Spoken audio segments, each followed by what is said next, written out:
Hi, I'm having a chat here tonight. This is actually Sunday evening, the 14th of November, that I'm chatting here with Pins, who is Joy Baker's granddaughter. And I just want to say thank you for joining me to talk a little bit about your grandmother and what you remember about her and what that has meant to the home educating community. So welcome. Oh, thank you very much, Juliet. It's nice to be here. So we know that your grandmother was quite a formidable person. Is that right? Oh, definitely. Yeah, no, she was. I mean, to me, she was just loving, kind. But having read a few of her books and what I've heard, then she was very formidable. Yeah. Yeah, I think you would have to be quite a determined person to deal with the things she had to deal with back then. Yeah, I've read about it, and obviously I lived through some of it, the aftermath of it, and it's always not surprised me, but I've been always very proud of her at how courageous she was.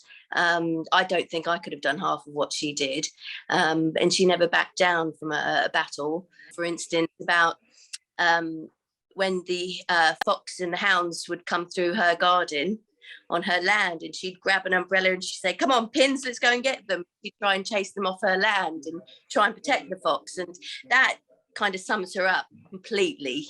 She'd run forward into the battle to defend what she thought was right.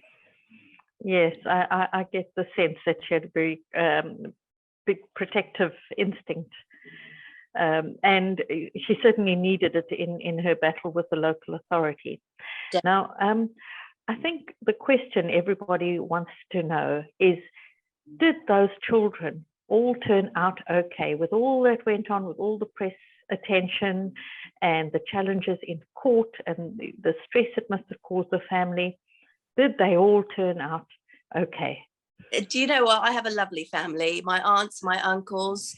Some of us are very, very close, and I love them dearly. And so the answer simply is yes. They all turned out. And I just think they obviously went through traumatic times, as anybody would have in that same situation. But we are all dealt different hands in this life. And I think they coped with everything really well. And part of the people they are today, which I just love and care for dearly, is my family. Yes, and to protect their identities, and not to mention names, but could you perhaps just say what some of them went on to become? Well, there's one of them that she has a property portfolio. An uncle of mine, he was in broadcasting, and a DJ, and they've all gone on to do what their heart has led them to do. Lack of structured education, their home education didn't hinder them as much. What hindered them probably was more all the government involvement and all the court cases. And negative discrimination, I would say. That probably hindered them more than anything. But I think, they're happy people. They have happy children. I'm a prime example. And we've, the grandchildren have all gone on to live happy family lives, which is kind of all you ever want for your children. You don't want them to always be. Success takes many paths in life. Yeah. And success, in my eyes, for my children, is I just want them to be happy in whatever they want to do. So you haven't always, and they have, a few of my aunts and uncles have been very successful in whichever chosen field they've wanted to go into. And but the most important thing from my personal perspective is that we have a happy family and we all love one another, which I hold that in higher esteem than just success academically or in employment. Yes. And I think the thing that stands out for me is that Joy was actually quite an ordinary person. She had the normal struggles. We must bear in mind this is post-war Britain. Yeah. Times were pretty tough for people, and yet she believed so strongly that she was willing to go as far as she needed to go in court to defend her right to raise her children the way she felt was best for them. Absolutely.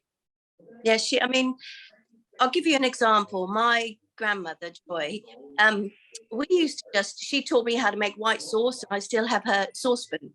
And I've taught my daughter how to make white sauce in that saucepan.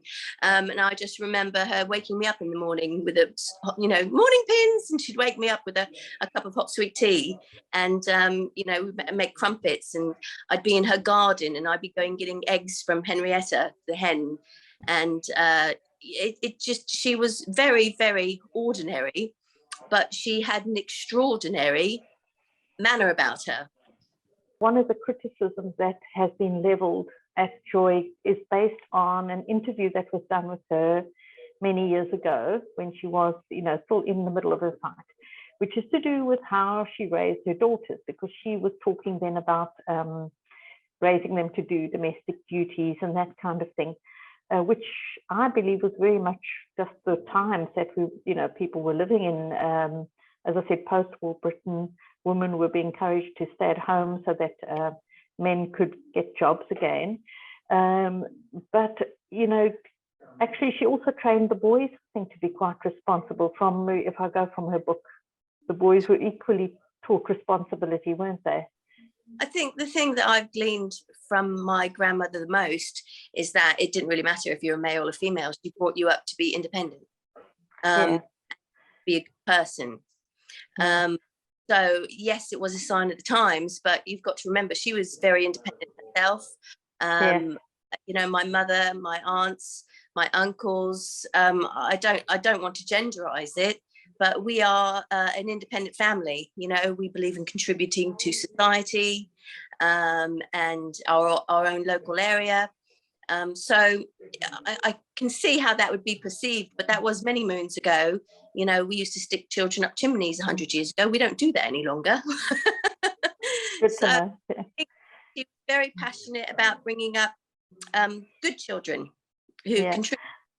And I don't had a lot to do with gender, to be fair. No, and as far as I know, the girls all actually went on to work. All of them. They left home, they all went on to work, didn't they? Yeah, we all own our own property. We've all worked, we all contribute. We've all been successful. I say we because I'm the eldest granddaughter, I'm the oldest grandchild. And I feel like, my aunt, she's like my sister. We're quite a close family, and we all contribute. So I don't think it's a case of, women are supposed to cook and clean, be good housewives. It's certainly that with us. So that's down to how she brought us all up, myself included. And of course, she was a published author herself. She was often very busy on her next project, wasn't she? Absolutely.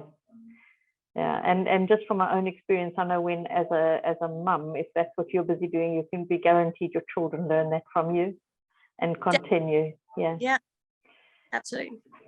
Yes. Are there any last things you'd want to say? What do you think Joy would make of this today, of this event that we're holding, remembering her win in court? She wasn't a very sociable character, so I think she'd probably shy away from the limelight. She didn't be public eye. I think it just it happened to her, and she was just passionate about doing what she thought was the right thing to do. And I think she'd be truly amazed, flattered, and I think she'd been quite proud of herself that she'd managed to achieve a pathway for other people to follow up, so they can teach their children and educate their children in the way that they wanted to. And of course, she didn't do it to become recognized. She was just doing what she needed to do for her family. No, I mean, I know you can look at some of her footage of her and she comes across quite confident, but she wasn't. If we ever went out into public spaces or to a party or something, she would always ask me to go with her because I was the most expert of the family. And just because she isn't, she's quite shy. So she wouldn't have been seeking anything publicity-wise, publicly. Yeah. So well, we're very thankful that that she was able to, because the law already existed that you could teach your own children. She just tested it. She just pushed the boundaries of that law, and challenged it. And we're very thankful that she did. And we just want to thank you for joining us and just giving us some insight into who she was as a person and into the family. And we're just so thrilled that actually, you know, it's come good for them, you know, and that they've had good lives. So thank you very much for joining me. Oh, thank you very much.